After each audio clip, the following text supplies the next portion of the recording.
మంజీరా నీటిని హైదరాబాద్ కు తరలించడం వాటర్ బోర్డుకు కష్టంగా మారింది. కోట్లాది రూపాయలు వెచ్చించి ప్లాంట్లు నిర్మిస్తున్న నగరవాసుల గొంతు తడపాల్సిన నీరు మార్గమధ్యంలోనే మాయమవుతుంది.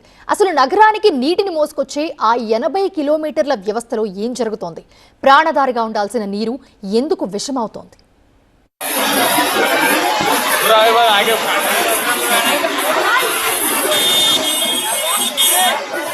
హైదరాబాద్ నగరవాసులకు మంచినీరు అందించేటటువంటి మంజీరా పైప్లైన్ల పరిస్థితి దయనీయంగా మారింది.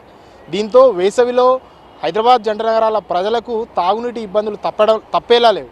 అసలు మంజీరా పైప్లైన్లకు ఏం జరిగింది, ఎందుకు నీటి కష్టాలు రాబోతున్నాయి, ఈరోజు తెలుసుకునే ప్రయత్నం చేద్దాం. మంజీరా అంటే ఉమ్మడి మెదక్ జిల్లాకి గర్వకారణం. భాగ్యనగర్ దాహార్తిని తీర్చే కల్పవల్లి. కానీ ఇప్పుడదే మంజీరా పైప్లైన్లు స్థానికులకు శాపంగా మారాయి. ఒకవైపు గ్రామాల్లో గుక్కెడు నీటి కోసం జనం అల్లాడుతుంటే, మరోవైపు అధికారుల నిర్లక్ష్యం వల్ల వేల లీటర్ల నీరు డ్రైనేజీ పాలవుతోంది. పైపుల లీకేజీలు ప్రాణ సంకటంగా మారుతున్నా అధికారులు మాత్రం తాత్కాలిక మరమ్మతులతో కాలక్షేపం చేస్తున్నారు అనే విమర్శలు వెలువెత్తుతున్నాయి. ముఖ్యంగా సంగారెడ్డి జిల్లాలోని సదాశివపేట, కంది, పటాన్చెరు మండలాల్లో పైప్లైన్ల లీకేజీ సమస్య తీవ్ర రూపం దాల్చింది.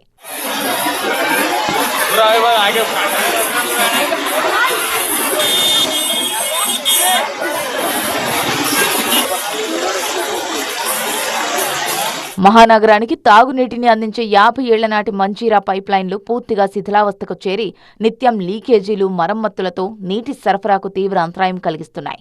ముఖ్యంగా రుద్రారం, ఇస్మాయిల్ ఖాన్పేట, లగ్దారం వంటి ప్రాంతాల్లో ఈ పైప్లైన్లు మురుగు కాలువల గుండా వెళ్తుండటంతో లీకేజీల ద్వారా డ్రైనేజీ నీరు చేరి స్వచ్ఛమైన మంజీరా జలాలు కలుషితమవుతూ ప్రజల ఆరోగ్యాన్ని ప్రమాదంలో పడేస్తున్నాయి. ఈ పైప్లైన్ ఏదైతే ఉంటుందో ఆ పైప్లైన్ పూర్తిగా చాలా చోట్ల ఈ విధంగా డ్రైనేజీలోనే ఉన్న పరిస్థితి మనకు కనిపిస్తుంది. ఇది ప్రస్తుతం మనం ఇస్నాపూర్ ప్రాంతంలో ఉన్నటువంటి రుద్రారం, ఇస్నాపూర్ మధ్యలో ఉన్నటువంటి మంజీరా పైప్లైన్ ఏదైతే ఉంటుందో ఆ పైప్లైన్ ప్రాంతంలో ఉన్నామో ఆ పైప్లైన్ పూర్తిగా డ్రైనేజీలోనే ఉన్న పరిస్థితి మనకు కనిపిస్తుంది. ఒకసారి విజువల్స్లో మనం చూస్తున్నాం, కింద కనిపిస్తున్నటువంటి లీకేజ్ ఏదైతే ఉందో అది ఆ లీకేజ్ ద్వారా కింద ఉన్నటువంటి డ్రైనేజీ వాటర్ ఏవైతే ఉంటాయో ఆ డ్రైనేజీ వాటర్ కూడా పెద్ద ఎత్తున ఆ పైప్లైన్కు పోతున్న పరిస్థితి మనకు కనిపిస్తుంది. ఇక పైన కూడా లీకేజీ మనకు కనిపిస్తున్న పరిస్థితి కనిపిస్తుంది. వాటర్లోనే ఈ పైప్ లైన్లు అన్నీ కూడా ఉన్న పరిస్థితి కనిపిస్తుంది. డ్రైనేజీ వాటర్ను ఒకసారి మనం గమనించవచ్చు, పూర్తిగా నలుపు రంగులోకి మారినటువంటి డ్రైనేజీ వాటర్ను మనం ప్రస్తుతం చూస్తున్నాము. ఒకవేళ వర్షాకాలం వర్షాలు ఎక్కువగా పడితే ఇదంతా కూడా పూర్తిగా నిండిపోతుంది. ఈ పైప్ లైన్ పూర్తిగా నీళ్లలోనే ఉండాల్సిన పరిస్థితి ఉంటుంది. కోట్లాది రూపాయలతో వాటర్ ప్లాంట్లు నిర్మిస్తున్నప్పటికీ దశాబ్దాల క్రితం నాటి పాత పైప్లైన్ల కారణంగా అసలు లక్ష్యం నీరుగారిపోతోంది. దాదాపు 80 కిలోమీటర్ల మేర ఉన్న ఈ పంపింగ్ వ్యవస్థలో అధిక శాతం పైపులు కాలం చెల్లినవి కావడంతో భారీగా లీకేజీలు ఏర్పడుతున్నాయి. నిరంతరం మరమ్మతుల సాగుతో తరచూ నీటి సరఫరా నిలిచిపోవడంతో నగర ప్రజలకు నాణ్యమైన నీరు అందడం లేదు. లీకేజీలను అరికట్టేటటువంటి పరిస్థితి లేదు. నీళ్ళన్నీ వృధా పోతున్నా సరే పట్టించుకునే నాదుడు లేడు. ఈరోజు 50 ఏళ్ల కింద చేసినటువంటి ఈ పైప్ లైన్లన్నీ కూడా ఎప్పుడు బ్లాస్ట్ అయిపోయి ప్రమాదం జరుగుతుందో అనేటటువంటి పరిస్థితి ప్రజలందరూ కూడా భయాందోళనకు గురవుతున్నటువంటి పరిస్థితి కూడా కనిపిస్తూ ఉంది. ఇటీవల జరిగిన ఘటనలు చూస్తే మియాపూర్ ఎక్స్ రోడ్ దగ్గర మంజీరా పైప్లైన్ లీకేజీతో ట్రాఫిక్ కు తీవ్ర అంతరాయం కలిగింది.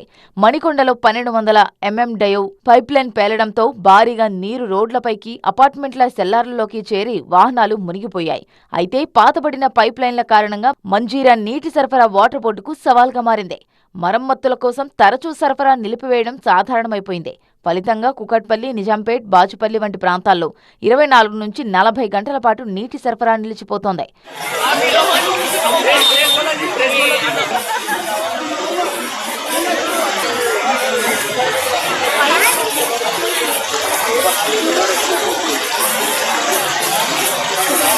ప్రజలకు తాగునీటి కష్టాలు రాకుండా ఉండాలంటే వాటర్ బోర్డు అధికారులు వెంటనే స్పందించి పాత పైపులను మార్చడంతో పాటు నిరంతర పర్యవేక్షణ చేపట్టాలని ప్రజలు డిమాండ్ చేస్తున్నారు. హైదరాబాద్ జంట నగరాలకు మంచినీరుని అందించేటటువంటి మంజీరా పైప్ లైన్లకు గ్రహణం పట్టిందని చెప్పాలి. వేసవికాలం ముంచుకొస్తున్న తరుణంలో ఇకనైనా అధికారులు స్పందించి ఈ లీకేజీలకు శాశ్వత పరిష్కారం చూపాలని కోరుకుంటూ కెమెరా పర్సన్ మురారితో శివతేజ, TV9 సంగారెడ్డి.